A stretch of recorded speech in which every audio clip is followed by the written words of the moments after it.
अस्सलाम वालेकुम एवरीवन, कैसे हैं आप सब। आज हम बात करेंगे एक बहुत ही अहम टॉपिक पे, और वो है एब्डोमिनल पेन ड्यूरिंग प्रेगनेंसी। मतलब कि हम उन वजूहात को आज डिस्कस करेंगे कि जो फीमेल्स हैं वो पूरी प्रेगनेंसी में थ्रू आउट अपने 9 मंथ में कहीं ना कहीं एब्डोमिनल पेन मतलब कि पेट के दर्द को एक्सपीरियंस करती हैं, उन वजूहात के बारे में।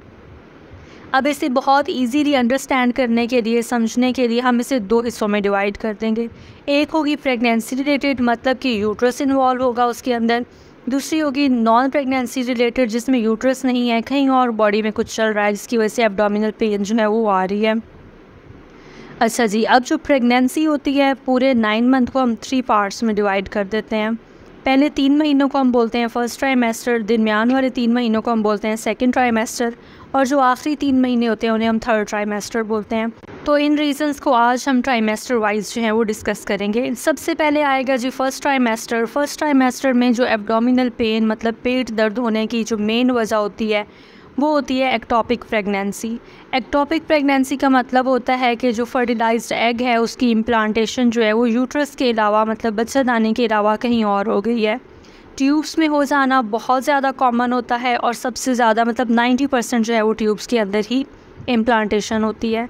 तो जैसे जैसे बेबी ग्रो करेगा तो ट्यूब्स का डायमीटर बहुत छोटा होता है, तो उसकी वजह से ट्यूबल रप्चर जो होते हैं उनके चांसेस बढ़ जाते हैं कि एमरजेंसी बन जाती है। तो उस वजह से एब्डोमिनल पेन जो है वो फीमेल एक्सपीरियंस करती है। सेकंड जो इसका रीज़न होता है वो होता है मिसकैरेज। मिसकैरेज मतलब कि प्रेगनेंसी लॉस हो जाना। इसमें स्वीयर एब्डोमिनल पेन आती है अलॉन्ग विद विजाइनल ब्लीडिंग आती है। किसी किसी केस में विजाइनल ब्लीडिंग नहीं भी होती, बट स्वीयर एब्डोमिनल पेन जो है फीमेल एक्सपीरियंस करती है।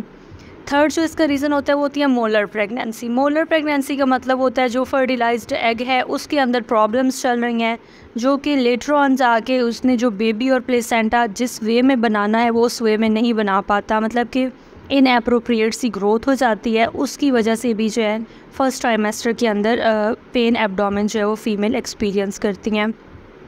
इसके अलावा जो राउंड लिगामेंट होता है जिसने यूट्रस को मेन सपोर्ट दी हुई है, कंसीव करने के बाद उसके अंदर भी थोड़ी टेंशन आती है, मतलब खिंचाव आता है, जिस वजह से उसके अंदर भी पेन आना शुरू हो जाता है। तो वो एब्डोमिनल पेन ही फील होता है फीमेल को। अब हम बात करें कि सेकेंड ट्राइमेस्टर मतलब कि दरमियान वाले 3 महीनों की। इसमें जो मोस्ट कॉमन रीज़न आती है वो ये होती है कि ओवरीज में पहले से सिस्ट प्रेजेंट है जो कि साइलेंट है, उसका कोई फीचर्स नहीं आ रहा है, कोई उसके सिम्टम्स नहीं आ रहे। कंसीव होने के बाद जी थोड़ी चेंजिंग आई है रिप्रोडक्टिव ट्रैक के अंदर, तो वो सिस्ट जो है वो या तो रप्चर हो गई है या सिस्ट की टॉर्जन हो गई है। इसके अलावा जो एडनेक्सा होती है समहाउ उसके अंदर टॉर्जन हो जाती है, उसकी वजह से भी एब्डोमिनल पेन होती है।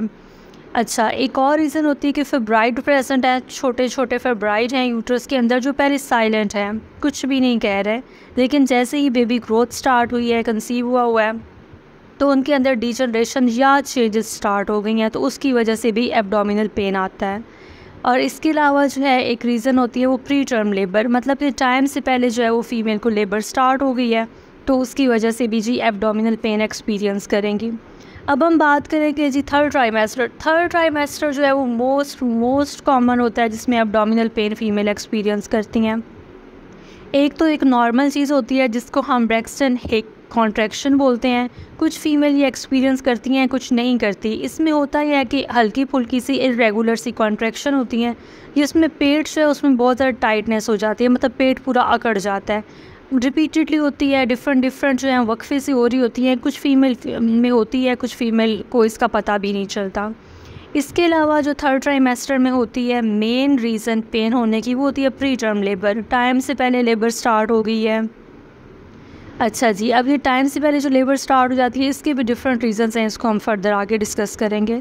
अच्छा जी, इसके अलावा जो और रीज़न्स होती हैं लेट ट्राइमेस्टर या थर्ड ट्राइमेस्टर में एब्डोमिनल पेन होने की, वो प्लेसेंटल एब्रप्शन हो जाती है। प्लेसेंटा एब्रप्ट कर गया है, प्लेसेंटा फट गया है, उसकी वजह से बहुत सीवियर जो है वो पेन होती है एब्डोमेन की। इवन फीमेल अपने पेट को टच भी नहीं कर सकती। इसमें भी साथ जो है वो विजाइनल ब्लीडिंग होती है। कुछ कुछ पेशेंट के अंदर विजाइनल ब्लीडिंग नहीं होती, मतलब कि वो अंदर ही अंदर ब्लीड हो रहा होता है लेकिन वो बाहर ब्लीडिंग नहीं आती।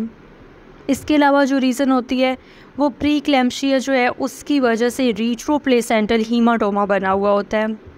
अच्छा, एक रीज़न होती है जी हेल्प सिंड्रोम, और बहुत जो कॉमन हो जाता है